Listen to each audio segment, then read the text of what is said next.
Olá! Conhecer os aspectos jurídicos é fundamental para os gestores de organizações. Para falar sobre direito do terceiro setor, convidamos dois advogados que são doutores no assunto, Fernando Borges Mânica e Leandro Manins de Souza. Sejam muito bem-vindos e, sem mais delongas, quero fazer para vocês uma pergunta muito simples. Como é que nasce uma organização? Bom, Finati, a principal questão no nascimento de uma organização é a existência de um propósito, uma ideia de atuação de uma entidade para desenvolvimento de atividades de interesse público. E nesse ponto, você disse muito bem, o direito é extremamente importante, porque o direito pode servir tanto como limite para que as atividades sejam desempenhadas, quanto como uma ferramenta para que os objetivos sejam efetivamente alcançados. Daí a importância de, desde o nascimento de uma entidade, que ela seja estruturada de modo adequado ao alcance de suas finalidades. E aí eu acho que é importante nesse início de conversa mencionar que as entidades do terceiro setor podem assumir duas grandes formas. A primeira delas é a associação, que é um conjunto de pessoas que se une para alcançar determinado objetivo, e a outra modalidade é a fundação, que não é uma reunião de pessoas voltadas ao alcance de um objetivo, e sim a reunião de um patrimônio que se volta ao alcance de um objetivo. Nos dois casos, contudo, é extremamente interessante que haja um acompanhamento e um planejamento prévio, especialmente do ponto de vista jurídico, para que aquela finalidade escolhida para que a associação ou a fundação atuem, sejam adequadamente alcançadas. Legal. Leandro, mas quais são os elementos, os documentos mínimos necessários para estabelecer uma organização? Bem, o caminho que as instituições devem perseguir para receberem personalidade jurídica, para passarem a existir no mundo jurídico, tanto as associações quanto as fundações privadas, é um caminho, do ponto de vista jurídico, semelhante. As associações e as fundações são formalizadas através da elaboração de um estatuto que deve ser registrado no cartório de registro de pessoas jurídicas, que é justamente a lei da instituição, ou seja, a lei interna que define quais são as formas de funcionamento interno da instituição e, como a Mânica disse, que levam em consideração, evidentemente, a legislação. Necessariamente devem levar em consideração a legislação. E a partir do registro desse estatuto em cartório, há uma série de formalidades obrigatórias que as organizações devem observar, a começar com as formalidades contábeis. A partir do registro no estatuto, a instituição deve obter o alvará de funcionamento, deve obter o CNPJ e toda a formalidade contábil normal para desenvolvimento de atividades.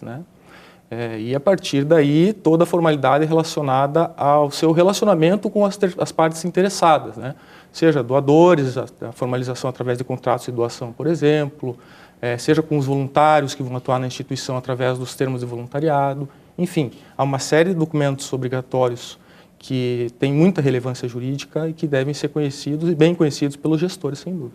E com que frequência que que as organizações elas precisam atualizar esses documentos? Existe uma frequência mínima, assim? Existe uma periodicidade para atualização? Veja, como disse o Leandro, o documento principal, aquele que vai reger toda a vida da entidade, é o seu estatuto. Daí a importância que seja um estatuto bem organizado, bem estruturado. Então, por exemplo, a entidade, uma das principais definições da entidade é qual é o seu propósito, qual é a sua missão, qual é a sua atuação. Além disso, é o estatuto quem vai definir quem toma as decisões, quem executa as decisões, qual é a denominação da entidade, quais são suas finalidades específicas, de onde advêm os recursos, onde é a sede da entidade. Ou seja, todas essas decisões, essas previsões constam do Estatuto. E é do Estatuto também a previsão da frequência com que as pessoas que tomam decisões em nome da entidade, ou seja, os diretores da entidade, serão eleitos e reeleitos. Os membros do Conselho Fiscal, aqueles associados, que tem como atribuição fiscalizar os atos da entidade. É também o Estatuto da entidade quem define. E o Código Civil permite uma margem aí de definição pela própria entidade da frequência com que esses atos têm de ser realizados. E além disso, lógico, como também mencionou o Leandro, existem alguns deveres tributários, contábeis, que devem ser regularmente mantidos, atualizados, conforme a legislação tributária. E por fim, existem alguns títulos e certificados, quem trabalha com o terceiro setor conhece, que exigem prestações de contas e renovações periódicas. Da importância também de ter um acompanhamento por pessoas, enfim, que conheçam, os próprios membros da entidade também podem conhecer qual é a frequência específica de cada título e certificado que a entidade eventualmente detenha. Vale lembrar, Mânica, que especialmente a partir do marco regulatório, a importância de acompanhar as certidões de regularidade, especialmente as certidões de regularidade fiscal, passa a ser ainda maior, especialmente porque o marco regulatório exige que essas certidões estejam em dia para que as instituições que pretendem receber recurso público recebam esses recursos públicos, firmem os termos de fomento e colaboração. Então, essa regularidade da análise da documentação passa a ser cada vez mais importante. Você falou do marco regulatório, ele foi sancionado no começo de 2016. O que muda a partir de então, né? Muda radicalmente o regime geral de fomento das atividades das instituições sem fins lucrativos quando se relacionam com o Estado no Brasil, né? O marco regulatório, que é de 2014, entrou em vigor no dia 23 de janeiro para os estados e para a União Federal e entra em vigor em 1º de julho de 2017 para os municípios. E, a partir de então, todo o repasse de recurso público ou repasse de recurso econômico deve ser feito através do regime dessa nova lei, que é o Marco Regulatório, Lei 13.019 de 2014. Basicamente, para resumir, claro que no curso tenho certeza que isso vai ser bem explicado, o Marco Regulatório altera o regime dos convênios pelo regime dos termos de fomento, dos termos de colaboração e dos acordos de cooperação, que são 3 novas figuras que vêm para firmar o relacionamento entre a administração pública e o terceiro setor. A regra dos termos de fomento e colaboração é a exigência de um chamamento público, ou seja, uma seleção feita por edital pelo órgão público para escolher as organizações que vão participar dessa atividade de fomento. E as normas de prestação de contas, as normas de execução da parceria são radicalmente alteradas. Muitos problemas foram resolvidos pelo marco regulatório, como, por exemplo, fica claro a possibilidade de utilização do recurso público repassado para remuneração da equipe de trabalho, para pagamento de despesas indiretas, temas que eram bastante polêmicos, e evidentemente que outros tantos problemas vão ser solucionados à medida que o marco regulatório entrar em vigor, né? Acho que o ponto principal que o marco regulatório traz, especialmente a médio prazo, é a ideia do controle de resultados, né? Se hoje a gente tinha as parcerias entre a administração pública e as organizações da sociedade civil fundamentadas no controle formal, burocrático, a partir de agora a lei estabelece que o controle principal, prioritário, é o controle de resultados. Importa mais, portanto, se o resultado, as metas, os indicadores foram alcançados, do que se a formalidade documental está ok. Isso é um desafio, né? Porque muda a mentalidade, e eu tenho certeza que a administração pública vai precisar estudar bastante o marco regulatório e se capacitar muito em relação a isso, assim como as organizações da sociedade civil. Legal. O Fernando falou em títulos e qualificações. Isso também teve alguma mudança, né, no marco regulatório, mas você poderia citar os principais títulos e qualificações? Sim, na verdade o que acontece, essa lei nova chamada de marco regulatório, na verdade o que ela faz é especificamente extinguir os convênios, ou pelo menos limitá-los exclusivamente para ajustes entre o poder público com o próprio poder público e entre o poder público com entidades que atuem na área da saúde.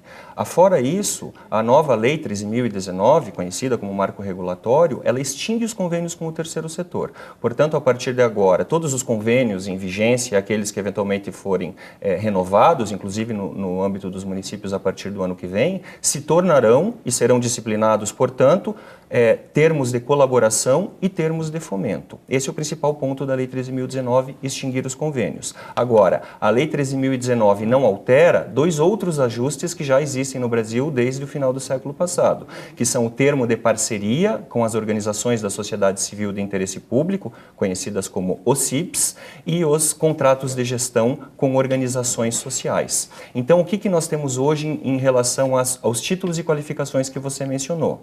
Não existe mais o título de utilidade pública federal, ele foi revogado pela Lei 13.019.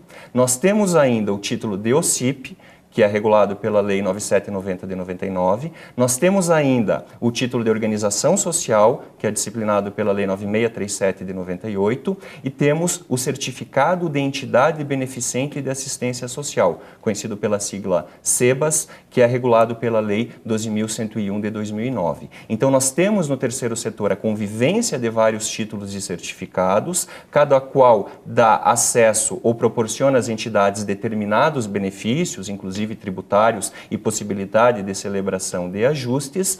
E a Lei 13.019, ela não trouxe nenhuma nova titulação, mas ela trouxe para o ordenamento brasileiro uma nova denominação, que é a denominação simplesmente Organização da Sociedade Civil. Organização da Sociedade Civil é toda entidade que obedeça aos requisitos da Lei 13.019, mas que não depende, porque não existe um título formal de reconhecimento por parte do poder público. Ou seja, então não é que uma organização que nasce agora, ela precise buscar uma titulação, uma qualificação necessariamente. Ela vai precisar adequar de acordo com a sua natureza, de acordo com a forma como ela quiser se relacionar ou usufruir de determinadas isenções. Na metodologia da nova lei é exatamente isso. Antes era necessário, e ainda o é, para a organização social e para a entidade beneficente de assistência social e para o CIP, você tem que preencher os requisitos e fazer um requerimento e receber a resposta desse requerimento. E no caso da Lei 13.019, não. Basta que você, e voltando ao que a gente disse, lá na Constituição, na instituição da entidade, obedeça aos requisitos, na execução de suas atividades também obedeça aos requisitos, para que automaticamente essa entidade seja uma organização da sociedade civil e possa, com isso, por exemplo, celebrar o termo de colaboração e o termo de fomento. Vale lembrar que dois princípios da nova lei, né, do chamado marco regulatório, são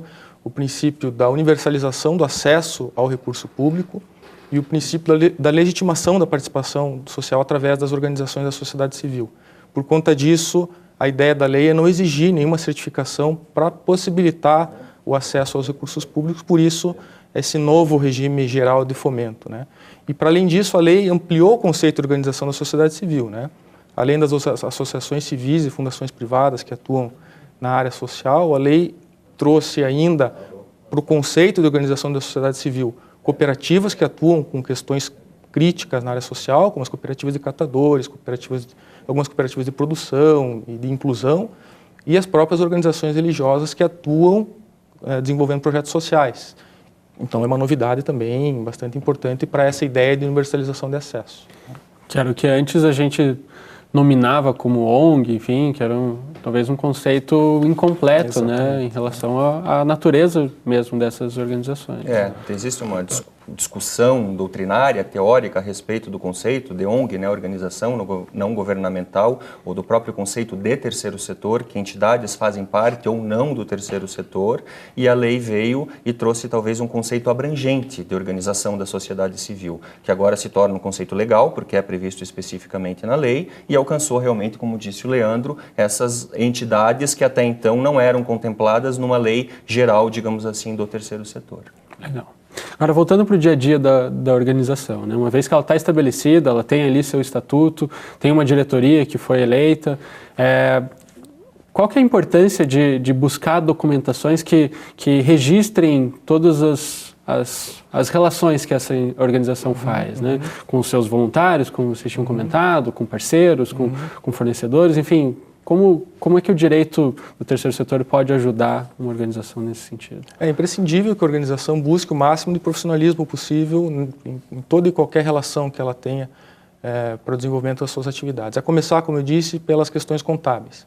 Especialmente também a partir do marco regulatório, é obrigatório que as organizações da sociedade civil observem as normas brasileiras de contabilidade, e há normas específicas de contabilidade para instituições sem fins lucrativos, especialmente a ITG 2002, que é uma regra de 2012, que define exatamente como é feita a contabilidade de uma organização do terceiro setor. Então, passa por aí, passa por ter uma contabilidade muito bem organizada e com fundamento nas normas brasileiras de contabilidade.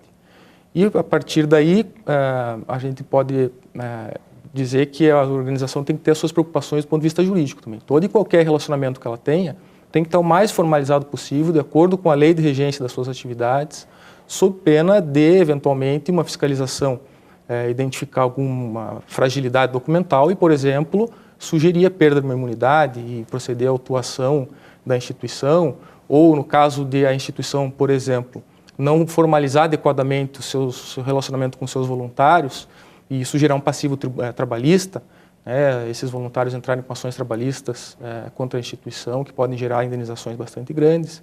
Então, a sugestão é profissionalização, a legislação está apontando para essa necessidade, e os órgãos de fiscalização também estão cada vez mais atentos a essas questões formais e documentais das instituições. E muitas vezes são termos muito simples, assim, né? Que a organização pode ter um modelo e aí replicando... Eu acho que é extremamente importante por 3 questões talvez principais. Segurança jurídica, controle e transparência. Ou seja, todos os negócios que são feitos, a contratação de um voluntário, o recebimento de um patrocínio, a contratação de empregados, a compra e venda de determinado serviço. Se há formalização jurídica, por termos que podem ser evidentemente simples, que não envolvem grande complexidade, isso traz para a entidade a segurança de que aquilo que foi contratado, seja um patrocínio, seja a prestação de um serviço pago ou mesmo voluntário, vai ser realizado nos termos daquilo que foi contratado. Isso gera a possibilidade de controle, ou seja, de aferição de que aquele resultado foi efetivamente alcançado. Isso traz transparência para toda a entidade, ou seja, agora, daqui a 1 ano e daqui a 3 anos, perante a comunidade, perante os associados ou mesmo órgãos de controle, vai se saber que aquele recurso, aquela energia, aquelas pessoas trabalharam e voltaram suas atividades para aquele resultado que consta especificamente previsto. Então isso faz parte disso que o Leandro disse, que a gente trabalha muito incentivando essa tal profissionalização, ou seja, um planejamento por meio de instrumentos que são necessariamente jurídicos, a fim de que os resultados sejam alcançados e ao final aferidos se eles foram efetivamente alcançados satisfatoriamente. E não só os órgãos de controle e controle interno e externo estão muito preocupados com isso, como os próprios patrocinadores, né? Os agentes de investimento social privado estão cada vez mais exigindo essa transparência, essa formalização das relações da instituição que eles patrocinam com o mercado, com quem quer que seja. Até porque existem normas anticorrupção que estão bastante em voga no Brasil e que exigem um compliance das empresas que investem em instituições, como exigem das próprias instituições recebendo recursos públicos ou não. Então, há um cenário que exige realmente essa profissionalização. E uma transparência, né? Sem dúvida. Como considerações finais, assim, que vocês pudessem ofertar para as organizações, dicas, enfim, para essa profissionalização, o que vocês diriam hoje que elas precisam estar mais atentas nesse momento? Para as organizações que já estão estabelecidas e que estão aí passando por esse momento de mudança de legislação e tudo mais, o que ela precisa estar mais atenta? É difícil dizer o que ela precisa estar mais atenta na legislação do terceiro setor, porque ela muda tanto e está num momento muito borbulhante também, então ela precisa estar atenta a todas as alterações e todas as mudanças. O que eu poderia sugerir, indicar, é capacitação, buscar capacitação o máximo possível. Então, o curso que vocês estão lançando é, sem dúvida, uma ferramenta importantíssima para essas organizações. E buscar o máximo de transparência possível, né? Porque, de fato, exige-se hoje na nossa sociedade uma transparência até para que a gente não corra, mais uma vez, o risco de que as organizações sejam taxadas como instituições que servem para o uso indevido de recursos públicos, etc. Então, essa é a missão das organizações. Às vezes é o trabalho mal feito de uma que acaba gerando toda uma imagem todas as outras negativa. E eu acho que nesse período de mudanças, e concordo com o Leandro, nesse período de mudanças, a gente está vendo o desaparecimento de algumas entidades e a consolidação de outras entidades. Temos uma lei nova, 13.019, entrando em vigência agora para municípios, que traz uma série de transformações no modo como as entidades devem se comportar, no modo como elas têm que se relacionar com o poder público. E vão superar esse momento, que é um momento de crise, uma crise, enfim, política, econômica, uma crise de corrupção generalizada nas instituições públicas e privadas do Brasil. E vão ter condição de superar esse momento e se consolidarem as entidades que tiverem esse cuidado, ou seja, de conhecerem a legislação, buscarem o conhecimento, é importantíssimo isso, que os membros da entidade conheçam a legislação e que tenham também o assessoramento adequado, porque são nos momentos, ou nos momentos de transformações que os problemas e os desafios surgem. A gente está vivendo um momento bastante importante de transformação no cenário brasileiro e especificamente no ambiente do terceiro setor. Muito bem. Leandro, Fernando, muito obrigado pela participação de vocês. E agora é a sua vez. Faça o curso e saiba mais sobre os aspectos jurídicos do terceiro setor. Até a próxima.